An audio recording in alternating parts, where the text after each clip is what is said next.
Merci, merci. C'est une joie pour moi de venir dans ce séminaire qui a été créé par mon ami Jean Salem. Jean était quelqu'un pour qui j'avais énormément à la fois d'admiration intellectuelle et d'amitié personnelle. Donc d'une certaine façon, venir ici aujourd'hui, c'est renouveler ce lien que nous avions tous les deux et que probablement beaucoup de gens ici ont eu d'une façon ou d'une autre, soit directement par sa présence, soit par l'influence de ses écrits. Je sais que les ténèbres nous menacent. Je sais que, venant parler dans un séminaire qui a été créé par Jean, j'avais au fond le choix entre parler de Lucrèce ou de Marx ou de l'histoire du matérialisme, puisque finalement il était compétent sur tous ces sujets. Alors j'ai choisi un sujet sur lequel j'ai beaucoup travaillé autrefois, à savoir Marx, en le croisant avec un autre sujet sur lequel je viens de faire avec Charlotte Morel un séminaire pendant 3 ans, l'anthropologie. Donc l'idée est un peu de voir comment croiser ces deux thèmes. Avant d'entrer dans le vif du sujet lui-même, je voudrais dire un mot sur cette idée d'anthropologie. Ça a l'air d'être un terme tout simple, mais en fait c'est un terme qui a tout d'un coup brutalement changé de signification dans la France de ces 10 ou 15 dernières années. Je veux dire par là que pendant très longtemps, en France, l'anthropologie, ce n'était pas une partie de la philosophie. L'anthropologie, c'était une science humaine et sociale qui ressemblait beaucoup, qui côtoyait l'ethnologie. Parfois, c'était simplement d'obscures querelles d'école qui faisaient que certains étaient anthropologues et d'autres ethnologues, mais il était clair que c'était peut-être souvent des gens d'ailleurs de formation philosophique, qui avaient parfois passé la direction de philo et qui ensuite devenaient ethnologues ou anthropologues, mais précisément, quand ils faisaient ça, ils allaient sur un autre terrain, celui de l'anthropologie sociale, l'anthropologie politique, tout ce que vous voudrez. Et en philosophie, le terme d'anthropologie ne semblait pas désigner une sous-discipline à l'intérieur même de la philosophie, même si parfois les philosophes pouvaient, par exemple lorsqu'ils parlaient de la culture ou du langage, utiliser les résultats des travaux des anthropologues. Mais ça, c'est une situation typiquement franco-française. En effet, dans d'autres pays, l'anthropologie était considérée comme faisant partie de la philosophie. Et par exemple, outre-Rhin, si vous ouvrez les livres de Max Scheler, jusqu'à Blumenberg, en passant par toute une série de gens dont certains ont eu des positions tout à fait,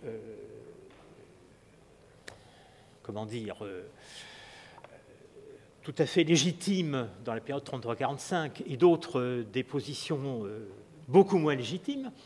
Mais justement, ce qui est intéressant, c'est que sous le même terme, il y avait des conflits d'interprétation. Eh bien, il y a eu, pendant toutes ces années-là, une anthropologie philosophique qui n'hésitait pas à se considérer comme faisant partie de la philosophie à part entière. Et c'est seulement depuis, je dirais, une décennie à peine, que cette anthropologie allemande pénètre en France, qu'elle commence à être traduite, à être étudiée, et qu'elle fait l'objet de travaux universitaires, ce qui fait qu'à leur tour, les philosophes français se rendent compte que peut-être eux-mêmes, ils ont une tradition de réflexion de l'anthropologie philosophique. Ils se souviennent, par exemple, que Grothuizen, mais Grothuizen, c'est quelqu'un qui venait d'Allemagne, c'est quelqu'un qui venait de chez Dilthey, que Grothuizen avait écrit un livre en français intitulé « Anthropologie philosophique ». Dans lequel justement il insistait sur le fait qu'il y avait une partie de la philosophie qu'on pouvait à bon droit appeler l'anthropologie parce qu'elle traitait de questions autres que la logique ou la métaphysique. Ils se souviennent aussi que certaines des questions abordées par Merleau-Ponty, par exemple, auraient pu très bien se ranger dans ce que les Allemands appelaient l'anthropologie. Donc, tout d'un coup, semble-t-il, en France, l'anthropologie redevient une discipline philosophique. à la fois parce qu'on s'intéresse à ce qu'elle était chez les autres, et parce que l'on découvre qu'il n'est pas illégitime de réfléchir en philosophie sur des sujets tels que l'homme. Je me souviens d'avoir entendu autrefois des séminaires où quelqu'un abordait un sujet et où quelqu'un d'autre lui répondait « Oui, mais ça, c'est pas de la philosophie, ce sont des questions anthropologiques », d'un air un peu agacé. Ce qui voulait dire « Là, tu déchois philosophiquement, tu n'y es plus ». Maintenant, apparemment, on y est de nouveau. Enfin, on peut encore dire ça et oser serrer la main d'un collègue après. Donc, voilà, nous en venons là, et c'est ce qui me permet de poser, quand je propose comme titre l'anthropologie de Marx, ou Marx et l'anthropologie, je ne veux pas parler de ce que Marx peut enseigner aux ethnologues ou aux anthropologues qui vont étudier les nations différentes de la nôtre, ou qui même reviennent d'étudier la nôtre d'un point de vue anthropologique. Non, non, je me demande si on peut trouver chez Marx une réflexion sur l'homme que l'on pourrait appeler anthropologie. Alors, je ne suis pas le premier quand même à poser cette question. Quelqu'un dont j'ai suivi les cours et à qui je dois beaucoup intellectuellement se l'était posé. Il s'agit de Louis Althusser dans Lire le Capital, qui se posait la question à propos de, justement, de la façon dont les économistes, les sociologues, les philosophes et d'autres abordaient la question de l'homme. Et dans ce texte, il semblait tenir pour équivalent le terme d'anthropologie et le terme d'humanisme, puisque dans les deux cas, c'est d'un discours qui mettait l'homme en son centre, et il répondait à la question qu'il posait lui-même, qu'il ne peut pas y avoir, en gros, je résume grossièrement, je ne cite pas, qu'il ne peut pas y avoir d'anthropologie marxiste, qu'il ne peut pas y avoir d'anthropologie au sens dont je viens de parler là, c'est-à-dire d'anthropologie philosophique, de discours qui pourrait fonder sur un regard sur l'homme, ce que Marx a à dire ensuite de la société, des rapports sociaux, des modes de production, de l'histoire, etc., etc. Qu'est-ce que ça veut dire? Ça veut dire que pour la position humaniste qu'il souhaitait critiquer, il y existe sous les variations historiques quelque chose qui est commun à toute l'histoire humaine et qui constitue proprement l'essence de l'homme. Quitte à ajouter que dans certaines circonstances, cette essence peut être masquée, altérée, rendue étrangère à elle-même. C'est ce qu'on appellera l'aliénation. Mais bien entendu, ce devenir étranger de l'essence de l'homme à elle-même n'est pas définitif, et on peut espérer un retour de cette essence ou un redécouvert de cette essence que l'on identifiera proprement à l'émancipation. Et en général, on cherche la justification de cette interprétation dans les textes de jeunesse de Marx. Alors bien entendu, parler de nature humaine, c'est quelque chose qui est lourdement connoté, c'est quelque chose qui a une très longue histoire dans l'histoire de la pensée philosophique. Il ne faut pas non plus le restreindre à des positions uniformes ou unilatérales. On peut dire qu'en gros, il y a deux versions de cette idée de l'anthropologie philosophique, d'une nature humaine.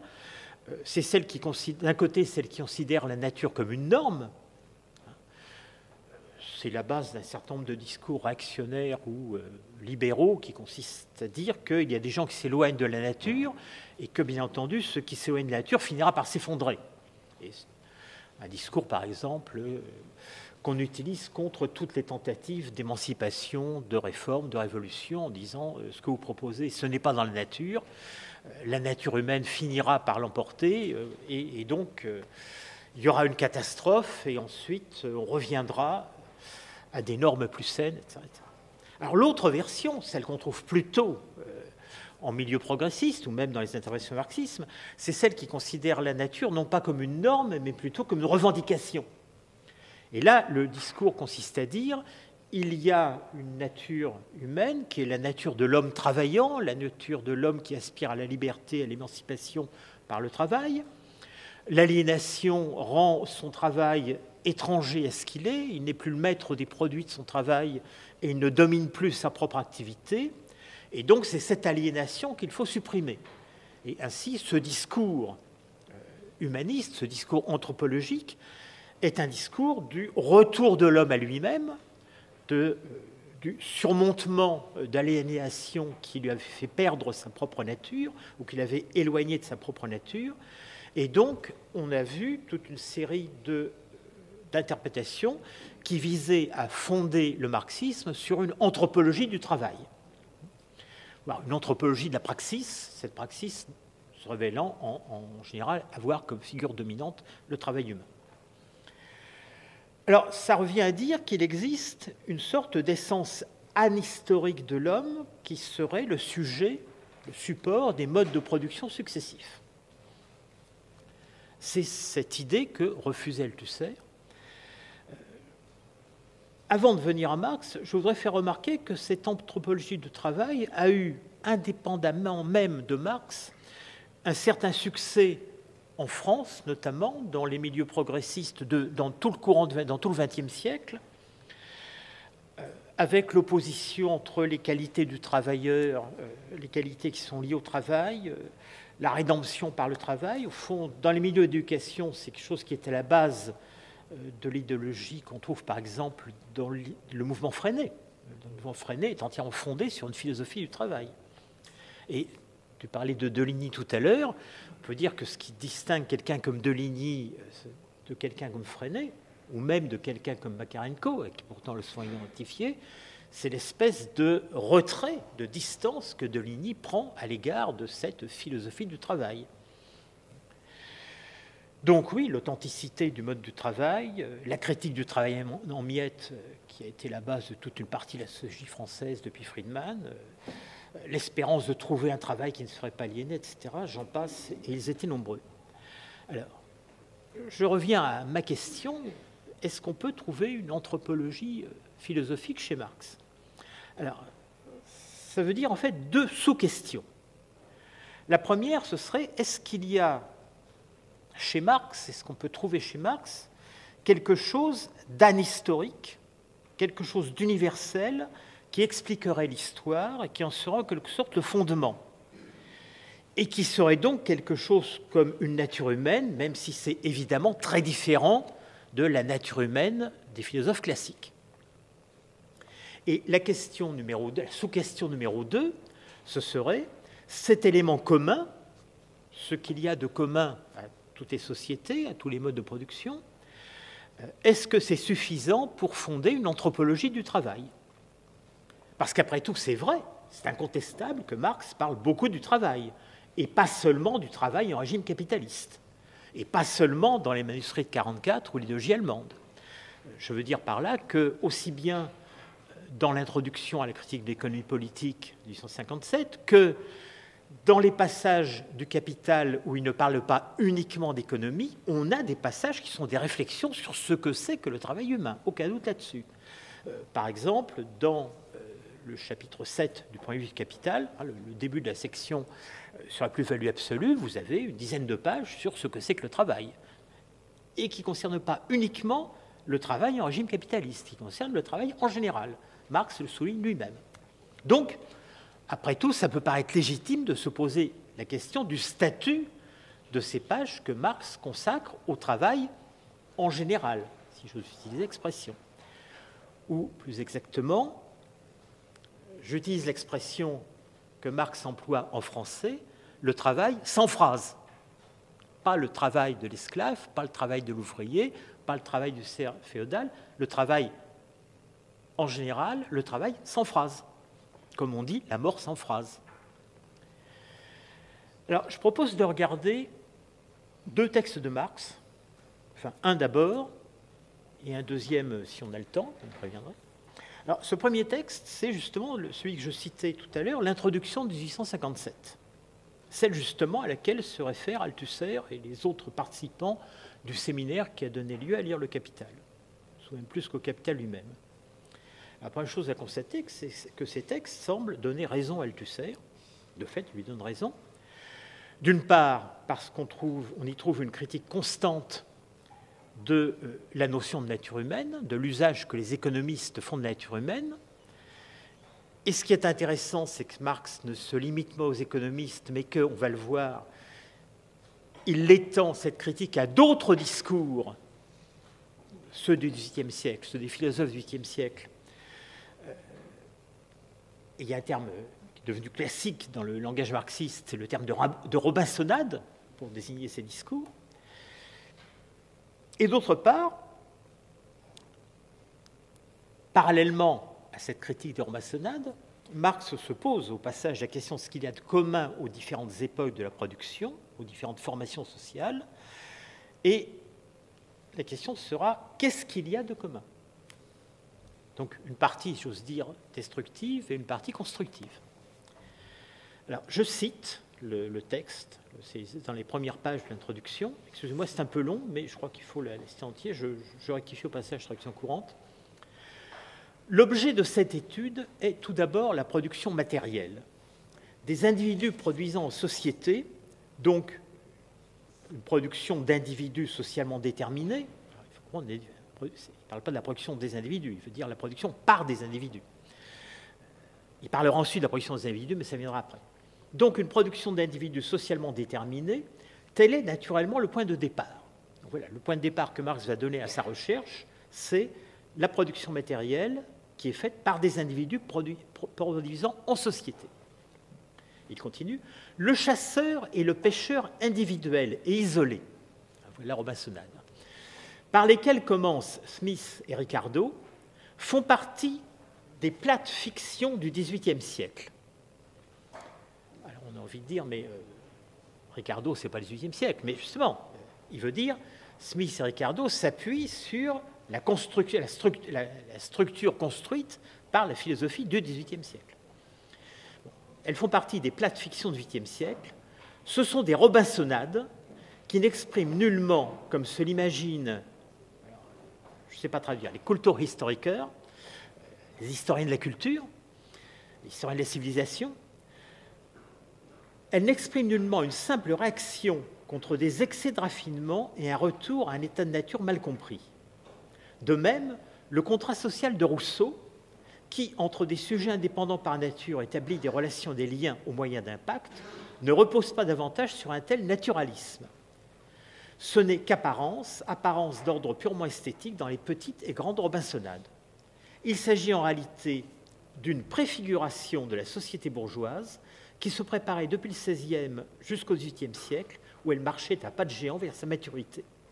Dans cette société où règne la libre concurrence, l'individu apparaît détaché des liens naturels qui font de lui, à des époques historiques antérieures, un élément d'un conglomérat humain déterminé et délimité. Pour les prophètes du XVIIIe siècle, les prophètes du XVIIIe siècle, il veut dire Rousseau et les autres philosophes antérieurs aux économistes. Pour les prophètes du XVIIIe siècle, et Smith et Ricardo se situent encore complètement sur l'opposition.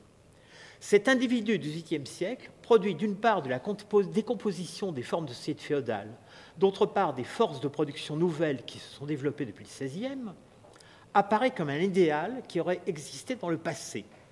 Il voit en lui non un aboutissement historique, mais le point de départ de l'histoire, parce qu'il considère cet individu comme quelque chose de naturel, conforme à leur conception de la nature humaine, non comme un produit issu de l'histoire, mais comme une donnée de la nature. Cette illusion a été jusqu'à maintenant partagée par toute époque nouvelle. Je saute la fin du paragraphe. Alors, je voudrais revenir un peu sur ce texte parce qu'il est assez complexe. Et, alors, je m'en excuse auprès des économistes, je ne vais pas citer de chiffres ni de modèles théoriques. Je vais faire ce que je sais, la seule chose que je sais faire, c'est en explication de texte. Mais c'est comme ça qu'on travaille chez nous. C'est mieux. Je trouve que l'intérêt de ce texte, c'est un texte à tiroir, en quelque sorte, parce qu'à première vue, il a l'air assez complexe, et en fait, il ne le paraît que parce qu'il est construit sur 2 ou 3 structures successives. Je reprends. L'objet de cette étude est tout d'abord la production matérielle. Alors, en énonçant cela, Marx énonce que dans le quadruple objet, qu'il ne cite pas tout de suite, qu'il citera dans la suite, de l'économie politique classique, production, échange, circulation, distribution, il y en a pour lui un qui est l'objet principal et dont les autres vont se déduire. Alors, il va avoir cet objet, la production, va avoir avec les autres des relations dialectiques, mais néanmoins, ce sont les autres qui vont être à penser à partir de celui-là.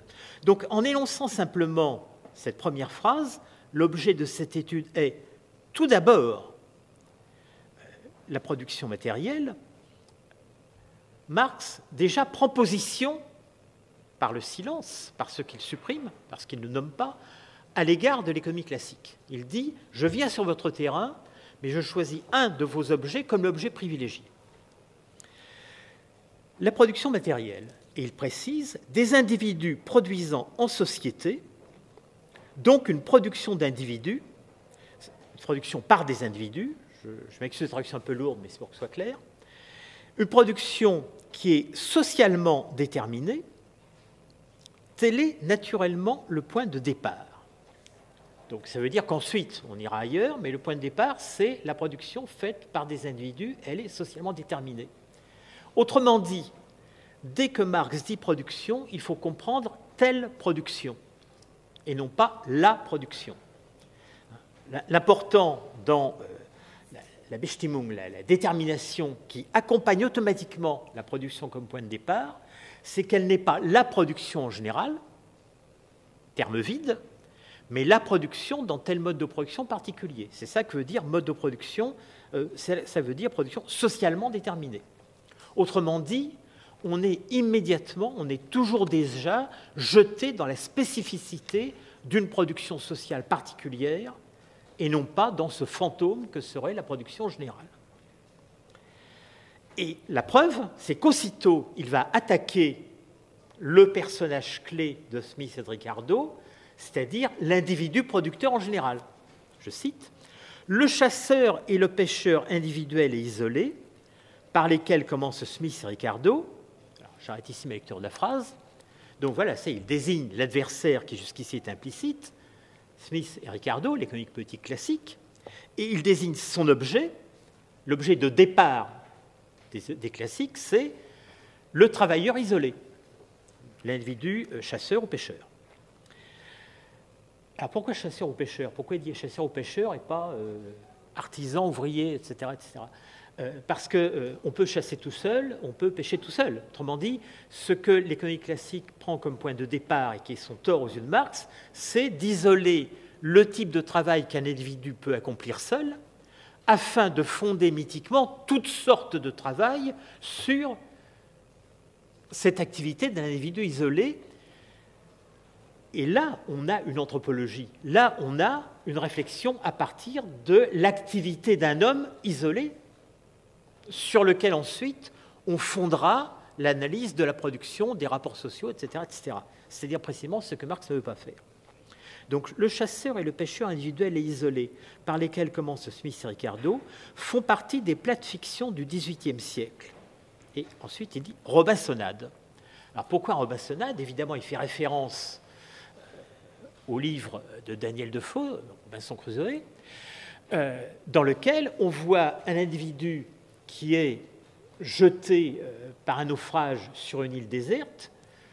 Donc il est comme le pêcheur et le chasseur isolé de l'économie classique. Tout seul, il va reconstruire une économie. Donc au fond, Robinson, c'est le type même de la pensée de l'économie classique. Il nous montre comment l'individu, avec ses seules forces, peut reconstruire une économie, donc non seulement se sauver tout seul, il n'y a pas besoin de la société, il peut construire le travail, il peut construire une maison, il peut construire une production, il peut construire une société. La preuve, une société où il ne restera pas tout seul, puisqu'il finit par rencontrer Vendredi, et comme chacun sait, qu'est-ce qu'il fait quand il le rencontre? Il le fait prisonnier, il le fait travailler pour lui. Donc il peut même réengendrer des rapports de domination. C'est génial, à partir de l'individu isolé, on arrive à obtenir tout ce dont on a besoin pour retrouver la société actuelle. Évidemment, c'est très beau comme roman.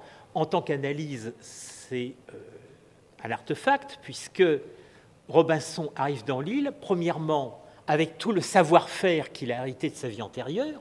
Donc il arrive là, héritier de toute l'histoire humaine qui l'a précédée, y compris de l'histoire des techniques. Et deuxièmement, il récupère toute une série de choses qui étaient dans le navire et que la marée lui ramène. Et troisièmement, dirait Marx, il ne crée pas tout cela de rien, puisque l'île est une terre. Elle lui propose à la fois une matière première et des instruments de travail. Autrement dit, si je m'appuie sur ce qui viendra ensuite dans le raisonnement de Marx et sur ce qu'on lira dans le Capital concernant les terres, et par exemple dans le chapitre que je citais tout à l'heure, l'individu, même seul, n'est jamais isolé. D'abord, il y a l'histoire humaine qui le précède, et d'autre part, il y a la nature qui est, elle aussi, toujours déjà là, comme cette histoire, et qui lui fournit non seulement ce qu'il a besoin comme matière première, mais aussi ce dont il a besoin comme instrument de travail, avec lesquels il pourra fabriquer d'autres instruments plus complexes, mais les premiers instruments lui sont donnés par la nature elle-même. Donc, l'espèce d'artefact intellectuel qu'il y a dans le récit Robinson, cet artefact devient un artefact théorique et non plus un mode de fiction romanesque sous la plume de l'économie classique. Alors, comment interpréter le statut théorique de cette Robinsonade, justement? Et c'est là qu'on va voir ce que j'appelle un récit à tiroir. Je cite la phrase « Robinsonade qui n'exprime nullement, comme se l'imaginent les historiens de la culture, une simple réaction contre les excès de raffinement et un retour à un état de nature mal compris. » Donc, Marx envisage une première critique que l'on pourrait faire à l'égard de l'économie classique. Quelqu'un qui serait un de ces historiens de la culture qui dirait « Mais en réalité, quand vous imaginez un individu tout seul, l'homme en général, à la base de l'économie, à la base du développement économique, eh bien, vous faites du pessimisme culturel, vous êtes en train de faire ce que faisait Jean-Jacques Rousseau quand il disait que les arts et les sciences avaient ruiné l'homme, que l'inégalité était venue avec le développement des civilisations, etc., etc. Et donc, vous voulez retourner dans le passé. Donc, on a là, au fond, l'économie classique et une critique de l'économie classique. Or, ce que veut faire Marx ici, c'est à la fois critiquer le mouvement de pensée qui est à la base de l'économie classique, la Robinsonade, et le mouvement de pensée critique qui croit que cette Robinsonade est un retour dans le passé. Donc le Kulturhistoriker, il croit que la Robinsonade, c'est, je cite, une simple réaction contre des excès de raffinement et un retour à un état de nature mal compris. Autrement dit, le critique, en l'occurrence, croit que Smith et Ricardo ou Rousseau sont des réactionnaires, que ce sont des nostalgiques du passé. Et Marx dit pas du tout. Ce ne sont pas du tout des nostalgiques du passé, contrairement à ce que vous croyez. Donc vous voyez, il y a à la fois le tiroir Robinsonade et le tiroir qui est en dessous, qui croit que c'est le premier, mais qui est une erreur. Et aussitôt, puisqu'il a nommé Rousseau, enfin plutôt puisqu'il a nommé le XVIIIe siècle les conditions Rousseau, de même, le contrat social de Rousseau, qui, entre des sujets indépendants par nature, établit des relations et des liens aux moyens d'impact, vous remarquez que ce que Marx est en train de faire ici, c'est d'exhiber une logique qui est la même dans l'économie politique et dans la philosophie du contrat. Dans les deux cas, on met au départ de l'institution, au départ de la société, un individu qui porte en puissance ce qu'on retrouve dans la société actuelle, c'est-à-dire ce que l'on veut démontrer. Alors dans un cas, c'est l'individu travaillant, dans l'autre, c'est l'individu d'abord isolé, puis découvrant ses semblables, mais dans les deux cas, au fond, ça consiste à aller jeter dans l'individu originaire tout ce qu'on veut ensuite soit justifier, soit dénoncer dans la société actuelle. Et en un sens, vous remarquez que Marx décrit cette logique abstraite d'une façon tellement efficace dans son abstraction qu'elle s'applique aussi bien à ceux qui légitiment la société qu'à ceux qui la critiquent.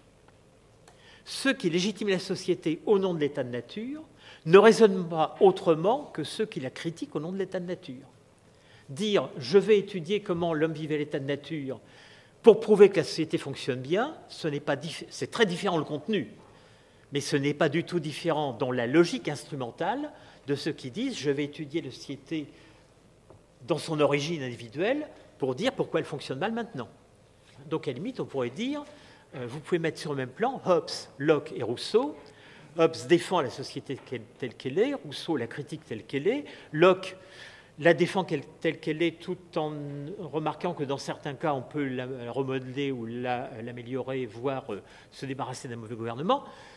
Mais finalement, les trois, quelle que soit la différence de contenu, utilisent exactement la même machine à penser, la même structure intellectuelle, et c'est encore cette structure intellectuelle qu'on est en train de retrouver dans l'économie politique classique.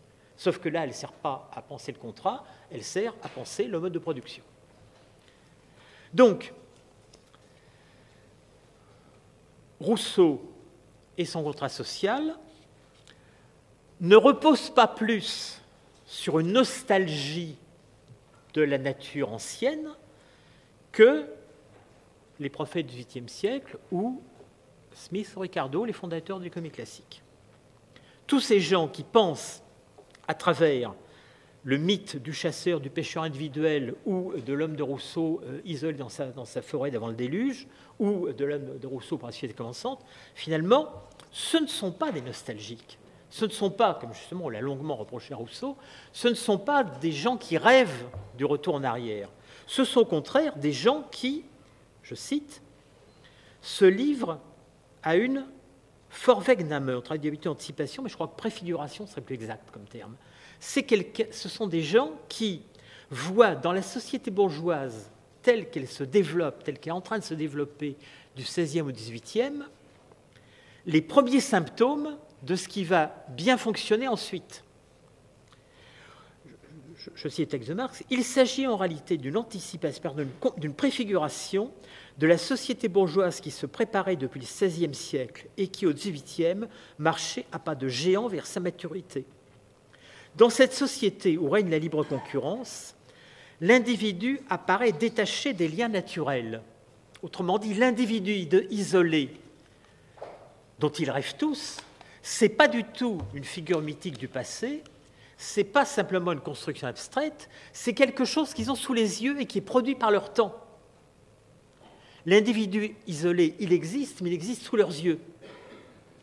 Et ce n'est donc pas un individu seul, c'est un individu isolé au sens où le participe passé montre le produit d'un processus. Il est isolé parce qu'il a été isolé. Je cite encore, dans cette société où règne la libre concurrence, l'individu apparaît détaché des liens naturels qui font de lui, à des époques historiques antérieures, un élément d'un conglomérat humain déterminé. On dit ce que Marx est en train de dire ici, c'est que dans les époques antérieures au capitalisme ou à la société marchande précapitaliste du XVIe, XVIIIe siècle, au contraire, l'homme n'est jamais isolé, il est toujours pris dans des liens qu'il appelle ici des Naturbanden, des liens naturels. Il faudrait voir ce que recouvre ici le terme de nature, peu importe. Il est pris dans des liens qui sont antérieurs à la séparation de l'économique. Donc des liens familiaux, des liens sociaux, des liens de suzeraineté, etc., etc. Et ce que fait la société marchande en contribuant à isoler la sphère de l'économie et en faire peu à peu, progressivement, la sphère motrice du reste des rapports sociaux, c'est justement de briser ces liens naturels dans lesquels se trouvaient les individus et donc d'en faire des individus isolés. Donc, lorsque Rousseau ou Ricardo fondent leur raisonnement sur l'individu isolé, on peut croire, on peut s'imaginer, comme le font les historiens de la critique, les historiens de la culture, pardon, qu'ils sont des nostalgiques du passé, mais pas du tout. Ils sont des gens qui sont en train de lire dans ce qui se passe dans le présent ce qui va se passer à l'avenir. Donc, en fait, ce sont plutôt des voyants que des nostalgiques, plutôt des prophètes de le véritable avenir que des prophètes illusoires du passé. Au fond, le mérite, si on ose dire, de ces gens, c'est de déchiffrer dans les processus en cours au XVIIIe siècle, au début du XIXe, ce qui est en train de se passer dans le cours du XIXe réellement. C'est-à-dire que le processus social qui isole les individus et qui ensuite va faire de la grande majorité de la population des ouvriers qui ne possèdent que leurs forces de travail, et qui sont effectivement chacun isolé face à celui qui détient un moyen de production. Ce processus est réellement en cours. C'est un processus de, j'ose dire, solitarisation, pardonnez-moi le barbarisme, et au fond, ils extraient de ce processus une figure illusoire qu'ils placent au début du processus historique. C'est-à-dire cette figure qui pourrait être une bonne description du résultat du processus historique, donc qui exigerait, pour être comprise, l'analyse du processus lui-même, ils le placent à l'origine, dans une origine illusoire, à laquelle ils vont confier la charge d'expliquer mythiquement le processus lui-même. Je cite la suite. Donc, dans cette société où règne la libre concurrence, l'individu apparaît détaché des liens naturels qui font de lui, à des époques historiques antérieures, un élément d'un conglomérat humain déterminé et délimité. Pour les prophètes du XVIIIe siècle, Smith et Ricardo se situent encore complètement sur leur position. C'est ça que j'appelle la machine à penser commune de tous ces gens, aussi bien des théoriciens du pacte que des théoriciens de l'économie classique. Donc, pour eux, cet individu du XVIIIe siècle, il est pour eux, alors qu'il est en fait le produit, das Produkt. Là, ce n'est pas Produziert, c'est le nom commun. Le produit, voilà l'avis de Marx maintenant, le produit d'une part de la décomposition des formes de société féodale et d'autre part des forces de production nouvelles qui se sont développées depuis le XVIe siècle, eh bien, ce qui est en fait un produit historique, il est pour eux, il apparaît comme un idéal qui aurait existé dans le passé. Autrement dit, voilà enfin la définition marxiste d'individu isolé. Cet individu isolé, il est le produit, 1, de la décomposition des formes précédentes de la société, et 2, le produit des forces de production nouvelles qui se mettent en place. Alors, je traduis dans les termes de l'accumulation primitive, si vous voulez, pour faire moins abstrait. C'est les paysans qu'on a chassés de chez eux pour les remplacer par des moutons, d'Angleterre du XVIe siècle, voir la description qu'en donne Thomas More au premier livre de l'Utopie. Et d'autre part, les manufactures qui vont commencer à se mettre en place et qui ont besoin de main-d'œuvre et qui vont se traduire par l'absorption de ces paysans désormais sans terre en tant qu'ouvriers d'usine. Donc voilà le processus réel à la fin duquel ce produit apparaît comme résultat du processus l'individu isolé. Et ce que croient les prophètes du XVIIIe et les économistes classiques, c'est que cet individu isolé n'est pas le produit d'un processus historique, mais qu'il est, illusoirement, l'idéal passé sur lequel on va reconstruire le processus en croyant l'expliquer. Alors pourquoi ? Il voit en lui un aboutissement historique. Il voit en lui non pas un aboutissement historique, mais le point de départ de l'histoire, parce qu'il considère cet individu comme quelque chose de naturel, conforme à leur conception de la nature humaine, non pas comme un produit issu de l'histoire, mais comme une donnée de la nature. Donc voilà, eux, tous ces prophètes, ils ont une anthropologie. Ils ont, même si ce n'est pas le terme, un humanisme. C'est-à-dire qu'eux, ils ont une théorie de l'essence de l'homme. Et ce qu'ils prennent pour l'essence de l'homme, c'est au fond quelque chose qu'ils construisent en abstrayant l'individu isolé qui est en train de se produire, d'être produit par la société au milieu du XVIIIe siècle et au début du XIXe. Cette illusion a été jusqu'à maintenant partagée par toute époque nouvelle. Et Marx ajoute que le seul qui échappait à cette illusion, c'est James Stewart, parce que lui, il se place sur la position de l'aristocratie, c'est-à-dire sur la position de la société qui est en décomposition, qui ne se reconnaît pas dans le capitalisme naissant, et donc lui, sa position réactionnaire, sa vraie position réactionnaire, le prémunit contre cette illusion des autres.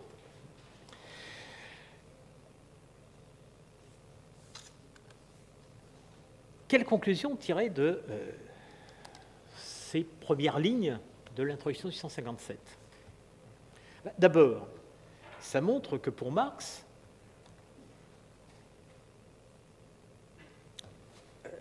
l'idéologie des économistes classiques, elle reproduit celle des philosophes du XVIIIe, et elle la reproduit en fabriquant, grâce à leur instrument intellectuel, le coup de l'état de nature, le coup de l'isolement comme origine de l'histoire, elle reproduit une anthropologie. Alors non plus une anthropologie politique ou sociale, mais une anthropologie économique.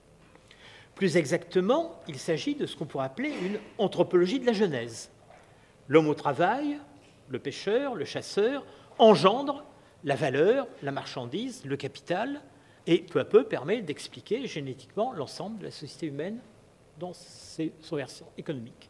Exactement comme l'homme originaire de Hobbes, de Locke, de Rousseau permettait d'expliquer la société politique, et, les lois, le droit ou non de rébellion, les changements de gouvernement, etc., etc. Donc, première chose à remarquer, première chose à tirer de ce texte, on peut répondre à notre première question.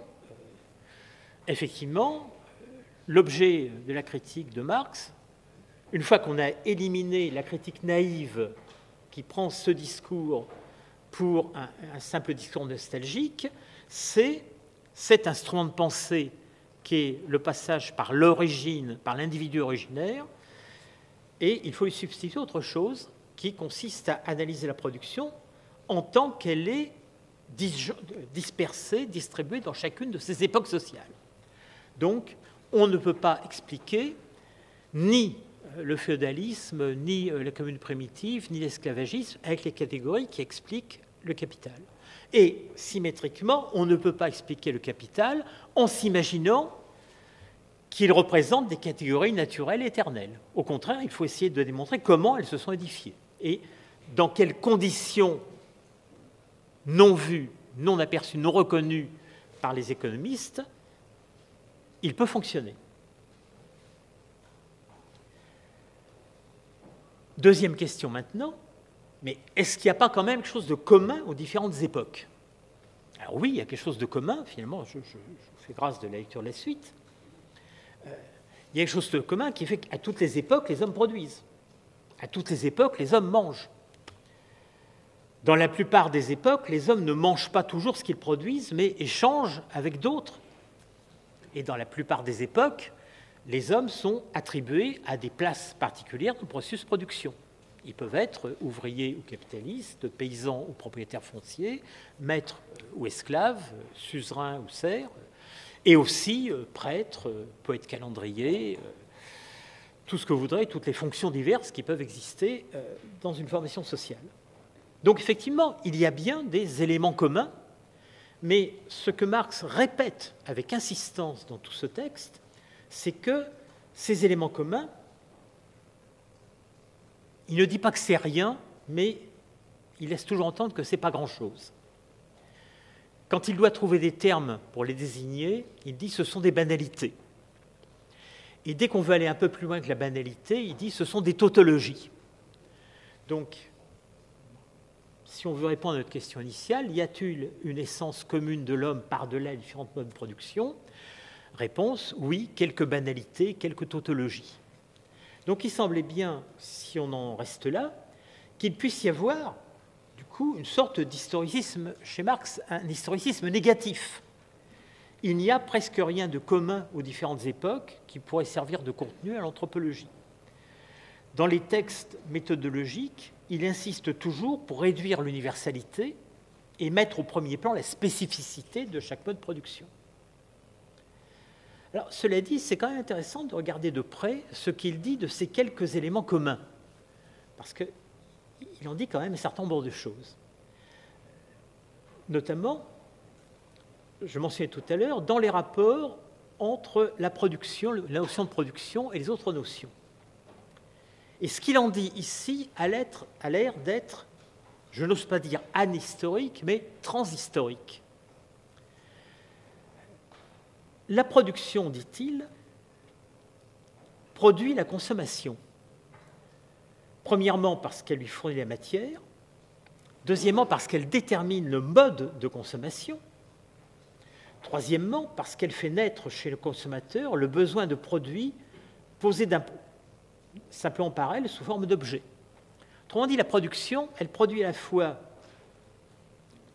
la matière, ça on s'y attendrait, produit les objets qui vont être consommés. Elle produit aussi le mode de consommation. Marx dit un peu plus loin, ça n'est pas du tout... La fin, c'est toujours la fin. OK. Mais quand on a dit ça, voilà, on a dit une tautologie. Mais ce n'est pas du tout la même chose, la fin de celui qui mange directement avec les doigts de la viande crue et celui qui mange avec une fourchette de la viande qui a été cuite, qui a été préparée, etc. C'est-à-dire, dès qu'on va un peu plus loin que le simple besoin physique de manger, la consommation, la façon de satisfaire la faim devient tout de suite quelque chose de spécifique et de déterminé. Et qu'est-ce qui fait que l'on mange avec les doigts de la viande crue ou avec une fourchette de la viande qui a été fabriquée à l'autre bout du monde et qui est livrée par telle société et sous tel emballage, etc., etc., c'est évidemment le mode de production dans lequel on se trouve. Donc la production détermine non seulement le produit qui est consommé, mais aussi le mode de consommation. Et troisièmement, qu'est-ce qui fait que le consommateur achète tel objet et pas tel autre? Pourquoi, ça c'est pas Marx ce qu'il dit, c'est moi, pourquoi on va acheter des produits bio plutôt que les autres? Pourquoi telle couche sociale va chercher à acheter les produits qui sont produits localement et pas les autres, etc. Réponse, parce qu'il y a une production qui les met à sa disposition. Donc, la production fait naître chez le consommateur le besoin de produits qu'elle a produit sous forme d'objet. Autrement dit, Marx le dit clairement dans un autre passage du texte, la production produit le consommateur, exactement comme elle produit le producteur. En quel sens la production produit le producteur? Parce que c'est le type de mode de production qui détermine la distribution des individus à telle ou telle place du processus social de production. Donc, il y a un déséquilibre entre la production et les autres objets d'économie politique. Dès qu'on sort de ce qui est le besoin purement physique, dès qu'on sort de ce qui est le simple rapport immédiat de l'homme à sa propre nature, le fait qu'il ait besoin de se reproduire continuellement, se reproduire non seulement génétiquement, mais de se reproduire physiquement tous les jours, dès qu'il doit apaiser sa faim, sa soif, éventuellement se trouver un abri, etc., etc., on se trouve dans des déterminations spécifiques qui dépendent très largement du mode de production dans lesquels il trouve ses produits, il trouve ses modes de consommation, il trouve ses choix, etc., etc. Autrement dit, si vous voulez par exemple comparer la pensée de Marx à une autre pensée matérialiste, celle d'Épicure, chez Épicure, on a aussi l'idée qu'il y a quelques besoins naturels et nécessaires, qui sont très peu nombreux, au fond, Marx pourrait être d'accord avec ça, ceux qui sont à la base. Oui. Non, mais exprimez-vous. C'est ailleurs peut-être. Ou vous êtes en retard, ou elle est ailleurs. Choisissez. Elles ne veulent pas choisir, tant pis. Voilà, elles se croient libres. Elles se croient isolées, donc libres. Vous savez aussi bien que moi qu'elles ont tort. Donc la production produit tout cela. Dès qu'on veut sortir de la pure description physique de l'animal humain, de ce en quoi il se distingue des autres animaux, et encore c'est pas sûr, parce que Marx laisse entendre dans certains passages du Capital que peut-être certains animaux ont des formes élémentaires de production. Dès qu'on doit aller un peu plus loin que la simple description physique des besoins humains élémentaires, on doit aussitôt se retrouver dans la diversité de la production dans l'histoire. Et c'est pourquoi, je disais, il pourrait très bien accepter le premier principe d'Épicure, à savoir qu'il n'existe que quelques besoins vraiment élémentaires qui sont au fait naturel nécessaires, mais là où Épicure néglige, considère qu'on peut se passer des besoins de la deuxième catégorie, ceux qui sont naturels et pas nécessaires, pour Marx, au contraire, ces besoins qui ne sont pas nécessaires naturellement, ils sont immédiatement toujours déjà repris par l'histoire, par la production, qui ne laisse pas l'homme libre de s'en passer, ni même de choisir les formes dans lesquelles il assouvit ses besoins. Ça fait trop longtemps que je parle ou je peux continuer une minute? Donc, Marx analyse quand même cette notion de production dans l'introduction du 157, tout en précisant à chaque fois qu'il s'agit de la production générale et qu'il se permet de l'abstraire. Autrement dit, ce qui lui donne le droit de parler de la production en tant que c'est une notion transhistorique au mode de production, c'est cette notion d'abstraction. Alors, cette notion d'abstraction, quand on entend, ça doit mettre la puce à l'oreille, puisque l'introduction développe aussi une théorie de la double abstraction. Je ne vais pas y revenir en détail aujourd'hui, mais il y a d'un côté une abstraction qu'on pourrait appeler idéologique, projective, qui consiste à dénuder idéalement les conditions actuelles pour les projeter dans le passé. Et en face, l'abstraction scientifique, qui s'appuie sur la perception du concret chaotique pour en tirer des catégories comme la valeur, le travail, la production, etc. Et pour les utiliser ensuite pour reconstruire le concret en leur donnant. Alors, ces catégories, elles peuvent valoir pour plusieurs formations sociales successives. C'est le cas notamment pour la question de marchandises. Lorsque Marx analyse la marchandise, il ne dit pas du tout que c'est quelque chose qui fonctionne seulement dans le mode de production capitaliste. La marchandise, on la trouve aussi dans pratiquement tous les modes de production pré-capitalistes, et à tel point que les 3 premiers siècles qui précèdent le grand développement du capitalisme sont déjà une société marchande à l'intérieur, généralisée à l'intérieur d'une société féodale en train de s'effondrer. Mais dans ces notions, production, valeur, etc., production, marchandise, valeur, travail, etc., il semble bien donc y avoir la place pour, au fond, un double domaine de recherche. Je dirais, d'un côté, dans le capital, c'est clairement le capitalisme qui est l'objet, qui est en ligne de mire, mais deuxièmement, à l'horizon, il y a l'ensemble des autres modes de production dont finalement Marx parle très souvent. Ils ne sont jamais pris en vue pour eux-mêmes, mais pour établir des comparaisons afin de faire ressortir ce qui est propre au capitalisme d'une part et ce qui est commun d'autre part. Visiblement, ce qui intéresse Marx, c'est surtout de faire ressortir ce qui est propre au capitalisme, pour montrer à chaque fois que le capitalisme n'est pas naturel, qu'il n'est pas anhistorique, qu'il n'est pas quelque chose qui est consubstantiel à la nature de l'homme, comme le croient les classiques. Mais en même temps, à chaque fois, Salabin a réservé une part, qui est le commun, qui est ce qui, dans chacun de ces concepts, reflète une propriété commune à toutes les formes de vie humaine, d'existence humaine, quel que soit le mode de production. Peut-être le fait-il même dans le Capital avec encore plus d'insistance que ne l'aurait laissé prévoir l'introduction du 1857. Ces modes de production, ils sont peut-être un peu plus nombreux que ceux qu'on trouve dans ce qui deviendra l'énumération classique, mais ils ne s'éloignent pas beaucoup. Il y a l'esclavage, le feudalisme, le capitalisme, le mode de production familiale ou en communauté, où il y a aussi une division du travail, bien entendu, d'abord une division sexuelle. Il y a un mode de production qui est un statut un peu ambigu, ce qu'on appelait ensuite le mode de production asiatique sous les empires précolombiens, où on ne sait pas très bien si c'est un mode de production en soi ou si c'est une construction politique externe sur une série de communautés. C'est jamais très clair, il me semble. Vous savez qu'il y a eu des tas de discussions chez Marxistes dans les années 60 sur cette catégorie de mode de production asiatique. Bon, je ne suis pas sûr d'y revenir aujourd'hui. Et enfin, il y a le double statut de la production marchande, comme je viens de le dire. Alors, ça veut dire que ces catégories qui traversent les modes de production, quelle que soit la situation historique propre, la détermination propre, la déterminité propre, plutôt la série de détermination de chaque mode de production, ces catégories transhistoriques, il ne s'agit pas de décrire une nature au sens strict, il s'agit plutôt pour Marx de découvrir des conditions historiques durables. Alors, elles sont de 2 ordres. D'une part, ce qu'il appelait les banalités. Mais les banalités, si on ne veut pas trop construire sur elles, il faut dire que ce sont des conditions naturelles. C'est le fait que, par exemple, si on va le plus loin possible du côté physiologique, que l'homme a des bras, des jambes, un visage, des bras, des jambes, des mains et un visage où il y a notamment des yeux qui lui permettent l'attention au monde extérieur. Et avec ça, on peut commencer à construire, avec bras, jambes, mains et attention et cerveau, on peut construire l'idée de travail. Ce qui empêche la plupart des animaux de travailler, c'est qu'ils n'ont pas tout ça, ou pas dans le même ordre, ou pas aussi libérés.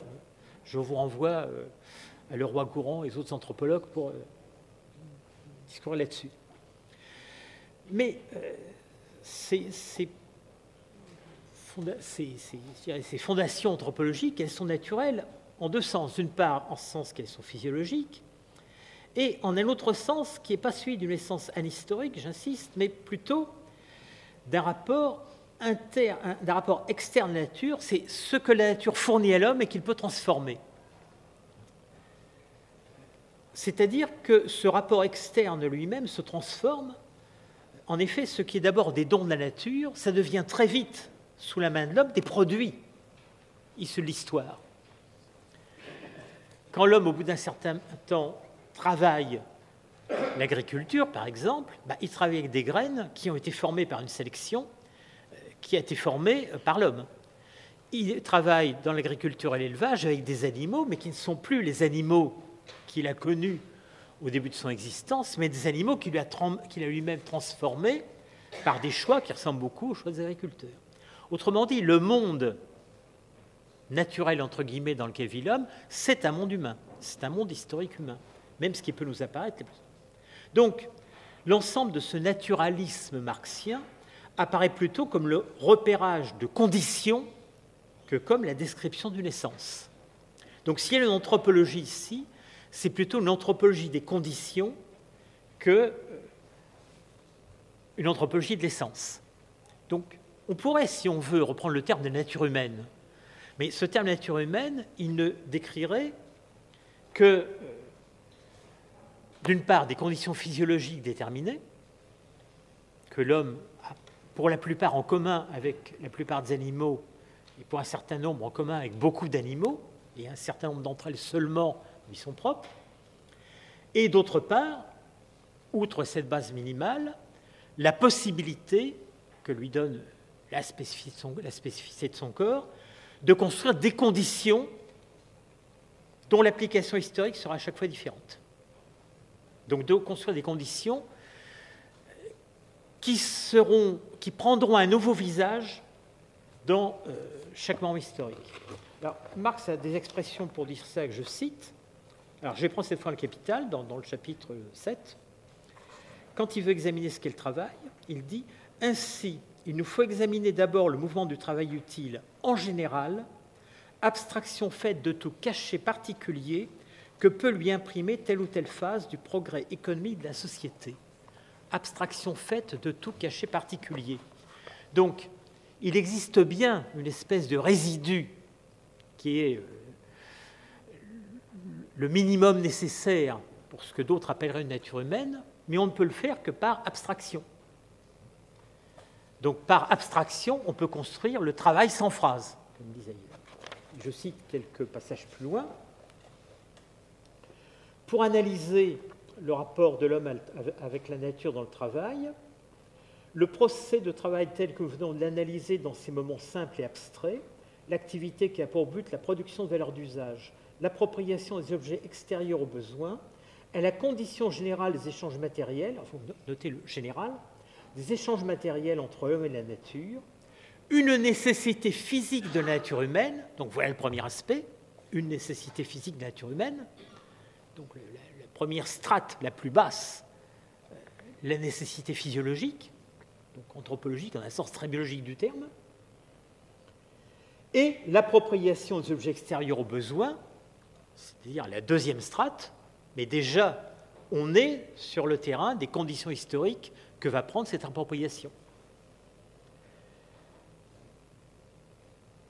Eh bien, ce procès de travail, il est la condition générale des échanges matériels entre l'homme et la nature, une nécessité physique de la vie humaine, indépendante par là même de toutes ses formes sociales, ou plutôt également commune à toutes. Donc on a donc bien, si on laisse tomber le cachet nécessaire que dans le concret chaque mode de production, quelque chose comme une nature humaine si on veut, mais cette nature humaine, au fond, elle se réduit à ça, elle se réduit à ce strict minimum qui peut être beaucoup, mais que nous ne connaîtrons jamais qu'à travers ces formes transformées dans les différentes formations sociales, les différents modes de production. Nous ne serons jamais en face du travail sans phrase, de la production sans phrase en personne, comme dirait l'autre. Nous serons toujours, dans la réalité concrète de l'analyse historique, devant les formes transformées du travail, de la production, de la valeur, etc. etc. Et c'est pour ça qu'on pourrait étendre ça à d'autres notions qui sont plus celles de l'économie, mais des notions comme celle de la domination, ou pourquoi pas des relations entre les sexes, des relations internationales, tout ce que vous voudrez. À chaque fois, on ne les rencontrera jamais pour elles-mêmes, mais toujours déjà adaptées à la forme particulière d'un mode de production ou de l'agencement de différents modes de production à l'intérieur d'une formation sociale. Autrement dit, ces notions qui pourraient former l'anthropologie n'existent jamais séparément. Elles n'existent que dans la mesure où elles sont constituées comme telles par les rapports historiques qui les produisent. Donc je reviens à ma question initiale. Est-ce qu'il y a une anthropologie marxiste? Réponse, oui. Et réponse aussi, oui, Althusser avait raison de dire qu'il n'y en a pas. Je tiens aux deux réponses. Il n'y a pas d'anthropologie de la Genèse, et c'est évidemment celle-là qu'il visait quand il refusait qu'on assimile Marx un humaniste ou un disciple de l'économie politique classique.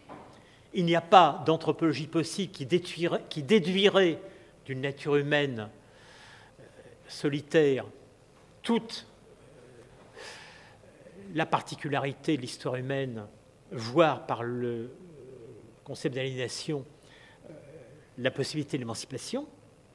Mais en revanche, il y a une anthropologie au sens d'une réflexion sur les invariants transhistoriques qui n'existent jamais séparément, mais seulement sous la forme où les constituent les différents modes de production. C'est-à-dire que, si j'osais un emprunt à